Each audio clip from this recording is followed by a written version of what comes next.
Un bain de soleil à la montagne, des jeux d'hiver aux allures de jeux d'été.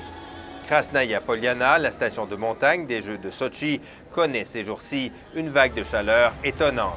16 degrés en après-midi au pied du tremplin de saut à ski. Ce sont vraiment des températures inhabituelles, dit Andrei Kiselyov. Nous sommes en train de vivre un printemps précoce. Mikko Martikainen passe toutes ses journées les yeux rivés au ciel et fait la tournée des bureaux météo des différentes installations olympiques. Il doit savoir ce que lui réserve Dame Nature, souvent capricieuse en montagne. Ce Finlandais est le monsieur Neige des Jeux de Sotchi, embauché par les Russes après les JO de Vancouver. Sa mission, garantir la neige à tout prix, peu importe les conditions. On a tout prévu pour avoir de la neige, qu'il fasse chaud ou froid, dit-il. On ne peut pas toujours en garantir la qualité, mais de la neige, on en a.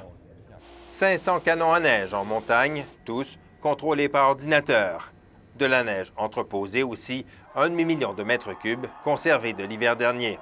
Et au pied du tremplin de saut à ski, ces machines capables de produire de la neige jusqu'à 20 degrés Celsius, utilisées pour la première fois dans l'histoire des Jeux olympiques. Cette piste de combiné nordique est de loin l'endroit le plus vulnérable de tous les sites olympiques. Situé à seulement 650 mètres d'altitude, c'est l'endroit le plus chaud. Il fait donc l'objet de toutes les attentions.